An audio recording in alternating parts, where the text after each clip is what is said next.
This is News 25 with Deanna O'Donnell and Stacy Jensen. News 25, local news you can count on. News is brought to you by J.K. Nelson Law. Give them a call, 727-9900. News is also brought to you by Desert View Hospital. You can count on us. Good evening and welcome to News 25 KPVM TV. I'm Stacy Jensen. Deanne has the night off. And it is Wednesday, May 11th. Well, one person is under arrest and another is on the run in connection with a robbery, kidnapping, and burglary here in Pahrump. Brad Francis has the story. Ryan Trone is under arrest and his brother Nicholas Trone is on the run. Both are accused of assaulting and kidnapping an older man during an alleged attack on May 1st. Nye County Sheriff's Office deputies responded to a report of an auto theft. The alleged victim told officers he went to a Pahrump home to repay a woman from whom he'd borrowed money. The victim went on to say as he approached the front gate, Ryan Trone smacked him in the face. He said as he entered the gate, Trone smacked him again. Then the victim says Ryan's brother Nicholas Trone approached him and also began smacking him in the face. The victim went on to say the brothers grabbed him and took him inside the residence where they demanded he give them some of his jewelry and clothing, to which he says he complied out of fear. The victim says the Trone brothers continued smacking him. Then Nicholas demanded he sign a bill of sale over for the victim's Honda Civic. The man told officers he did so because he was afraid they would continue hitting him. He says the Trone brothers then took him back to his trailer where they ransacked it looking for the vehicle title. The victim says the brothers stole numerous items from his home. According to the police report, right before Ryan and Nicholas Trone left the victim's trailer, Nicholas stated, "If you go to the police, I will evade them long enough to come back and stab you." The man says he was scared for his life, so he did not report the crime immediately. Officers say the victim had a black eye and marks on his head. They also walked through the man's home and found it in disarray, which officers say corroborated with his statement. Deputies were able to locate Ryan Trone. He was arrested and booked into the Nye County Detention Center for robbery, kidnapping, residential burglary, and abuse of an older or vulnerable person. His brother Nicholas fled and is still on the run. If you know anything about this incident or know where Nicholas Trone might be, you are asked to contact the Nye County Sheriff's Office. And a police call to Never Give Up Academy in Amargosa Valley ends with the arrest of a staff member who's accused of sexual offense involving a juvenile. Here's more on that story. Chester Miller is under arrest and has been booked into the Nye County Detention Center on one count of indecent or obscene exposure by a person over the age of 18 in the presence of a child under the age of 18 and one count of child abuse or neglect, both felonies. Miller's arrest stems from a call to Never Give Up Academy in Amargosa Valley on May 4th. Staff members told officers that a female juvenile, or client as the facility refers to them, said that Miller had made numerous inappropriate comments to her while she was helping in the kitchen. At the time, Miller worked as a staff member in the kitchen. A supervisor told officers the juvenile told staff members Miller asked her to expose herself, to which she complied on two separate occasions. She also told staff members that Miller had also pulled down his pants, exposing himself to her. After hearing of the allegations, a supervisor contacted Miller to ask if he'd been alone with a female client. Never Give Up Academy requires that two employees be present when in contact with any juveniles. Miller said he was never alone with a client for more than a few seconds, saying he stayed with the young lady in direct view of cameras within the kitchen area. But the supervisor reviewed recordings from those cameras, telling officers Miller's account was untrue. The supervisor says Miller was out of the view of cameras more than 15 times, with the longest time being about 4 minutes. After numerous text messages between the supervisor and Miller regarding the allegations, Miller ultimately chose to resign. Investigators spoke with the alleged victim. Authorities say she explained that she did expose herself to Miller consensually, but that she felt manipulated to do so. She also told officers Miller had shown her a photo of his penis on his phone. And today, the Nevada Health Response Team is reminding all Nevadans to take steps to help reduce the risk of COVID-19 and prevent the spread at spring gatherings like prom, graduation, and other events. Additionally, the state wants to remind Nevadans of the resources available for vaccines, testing, and treatment of COVID-19. The state officials say that as we move into spring and a time for many gatherings and celebrations, we encourage all Nevadans to consider their health and the health of others as they know COVID-19 at present is on the rise here in Nevada communities. Vaccinations can protect you from COVID-19, and layered strategy of masking, hand washing, and social distancing can further protect against the virus. If you test positive for COVID-19, treatment is available. Pre-exposure medication or oral antivirals, as well as the antibiotic treatments, are available to those that are eligible soon after the infection occurs. As of May 9th, the cases have increased 33% and hospitalizations 21%. Nevada Governor Steve Sisolak has announced that his intention to end the state of emergency related to COVID-19 pandemic that will end on May 20th this month.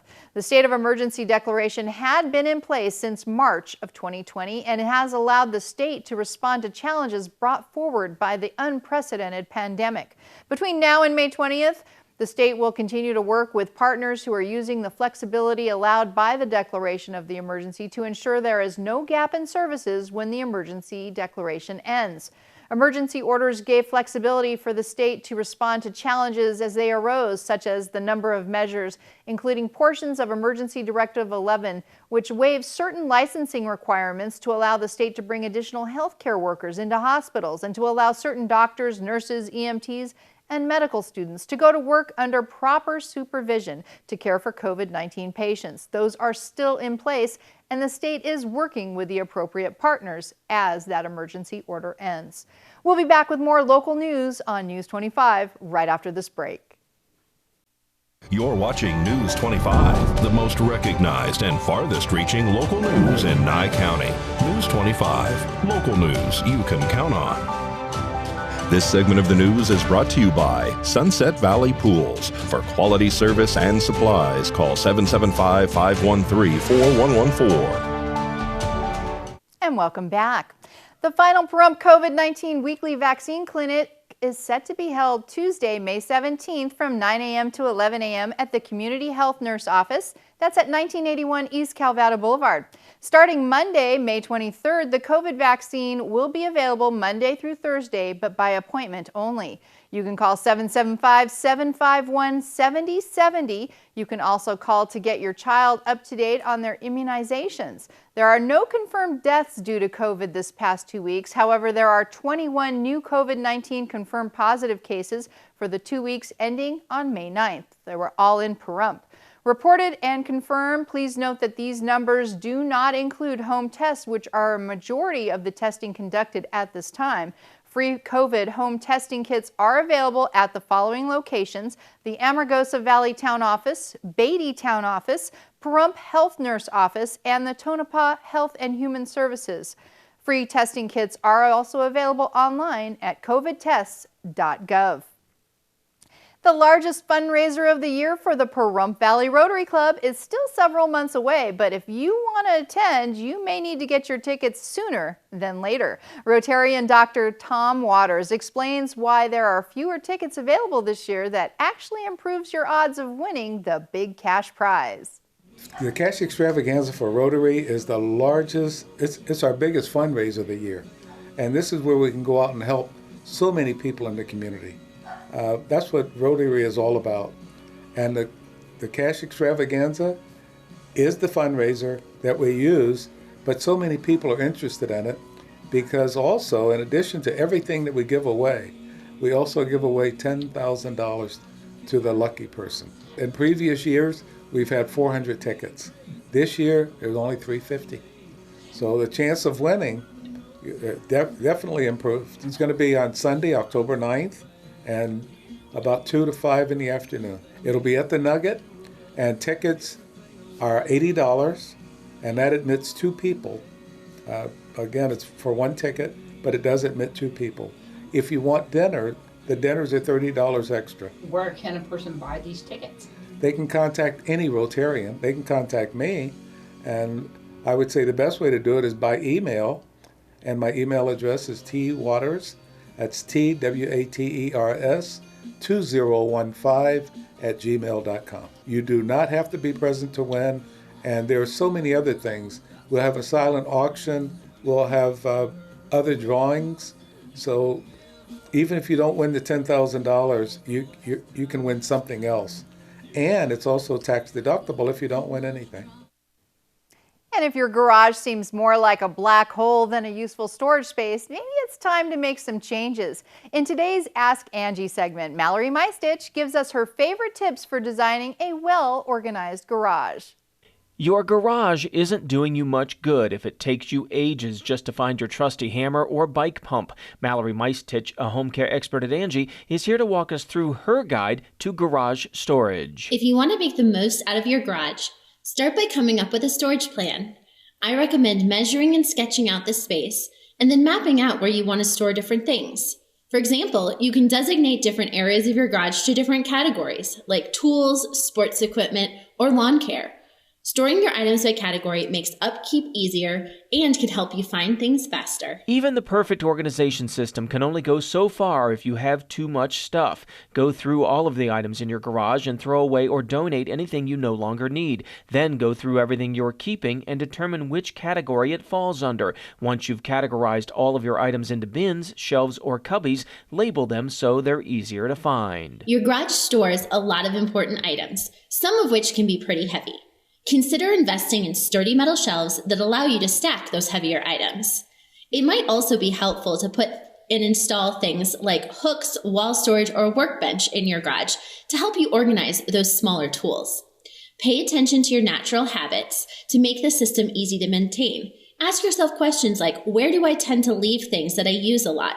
What am I always losing? And what are things that I need access to consistently? Once you finish organizing your garage, create a schedule to keep it that way. Maintaining a clean and organized garage will free up your time and allow you to focus on other things like spending time with family or enjoying hobbies. Your schedule will depend on how you use the space, so experiment and find something that feels right for you. If you still don't know where to start, or if you're just too busy to worry about your garage, consider hiring a professional organizer.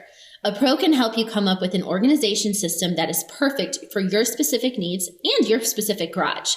They'll help set you up for success so you can have an organized garage for years to come. Do you have questions about your home projects? Tweet them using hashtag AskingAngie. That's hashtag AskingAngie, and you may get some tips in an upcoming segment. And the Southern Nevada District Office has issued a decision and final herd management area plan for the Spring Mountains Wild Horse and Burro Complex. The 10-year Wild Horse and Burro Herd Management Area Plan will occur in the Spring Mountains Wild Horse Burro Joint Management Areas that's located in Clark and Nye Counties, Nevada. 30-day public review period was held back in September of 2021 to October 29th of 2021. The decision is to gather and remove excess wild horses and burros from within and outside the Wheeler Pass, Johnny, and Red Rock joint management areas, as well as the Spring Mountain Wild Horse and Burro Territory, to achieve the established appropriate management levels of 63 to 99 wild horses and about 103 to 192 wild burros. BLM plans to implement a range of fertility controls to maintain the population within the management level area over a period of up to 10 years. The herd management area plan analyzed the direct, indirect, and cumulative effects of the implementation of the project. We'll be back with more News 25 right after this break. You're watching News 25, brought to you by Mountain West Lawyer, Injury Attorneys, 727-9500. News 25, local news you can count on. And welcome back. It's time to meet another pet available for adoption from one of our local shelters. Today, Darby joins us from the cat room at Desert Haven Animal Society. That's where she introduces us to Oscar. This segment is brought to you by Higher Society Smoke Shop in Las Vegas. Call 702-982-2300. Call 702-982-2300. Hi, I'm Darby here at Desert Haven Animal Society, and today we are joined with Oscar. Oscar's right here. He's going and biting my finger a little bit. He is such a cute little kitty. He is a young male. He is an orange tabby with beautiful yellow eyes. He is quite friendly, actually. He is a little bit shy, but that's not abnormal for cats. He does this really cute thing where he likes to nibble on your finger, but doesn't bite down very hard. He just kind of nibbles a little bit and then hopes that you'll scratch his little face. If you want to come and see Oscar or any of his friends here at Desert Haven Animal Society, you can give them a call at 775-751-7020. You can look them up on their Facebook page at Desert Haven Animal Society. And Oscar just wants to remind everyone that they're now open 7 days a week for adoption, so definitely come and see him and all of his friends here in the cat room. And it's just 2 weeks and counting for students in Nye County School District. It's going to be a busy 2 weeks for many. Here with our student news update is Luis Zaspato. Hello, Trojans. I am Luis Pizzato, and welcome to the Final Student News. On May 12th, the Yearbook Club is having a yearbook fair on the football fields. Single tickets are $2 and VIP tickets are $5. With those VIP tickets, you get a free slice of pizza and a free soda.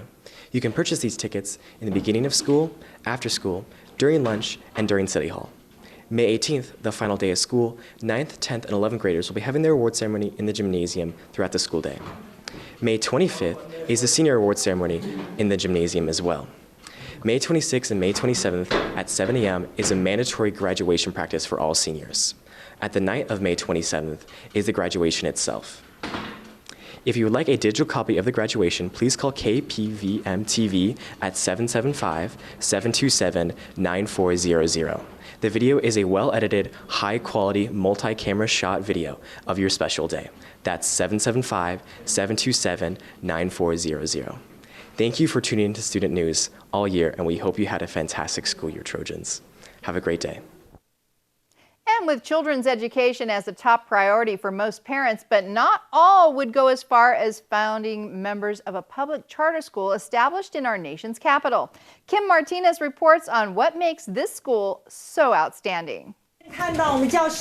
Chinese immersion in grade school? It's one of the many impressive offerings that sets Yu Ying Public Charter School in Washington, D.C. apart from other schools. They learn everything through both Chinese and English because it is an immersion program. For our family, it's very important languages. This is part of our family's culture. But we consider ourselves absolutely lucky that it's happening with Chinese. Veronica Jimenez has 2 children who attend Yu Ying, and they're learning Mandarin, one of the most used languages in the world. Founded by a group of parents in 2008, Yu Ying has grown from a couple of grades to serving kids pre-K through 5th grade with nearly 600 students. The school's international baccalaureate program is designed to teach students critical thinking. When they encounter any situation, any problem, any new knowledge, they take the knowledge and they analyze it.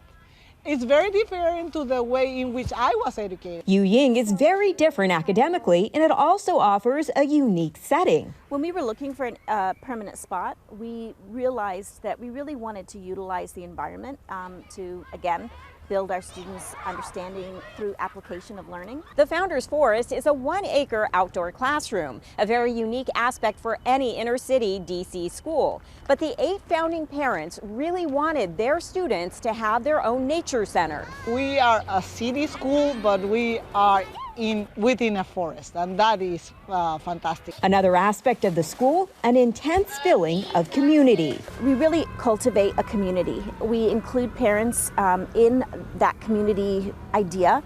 We bring parents in to talk to them about everything that we're doing. Inclusion any parent would likely welcome, and part of what makes this innovative school, which is opening the world to its students, such a popular place to learn. Kim Martinez reporting. News 25 Weather Cam is brought to you by Lerner and Rowe Injury Attorney's Office in Pahrump. In a wreck, need a check? Call 702-877-1500. We still got a couple of clouds and that wind is still with us, and it looks like it's going to be with us for a couple more days. John's going to have a full weather update for us in just a moment.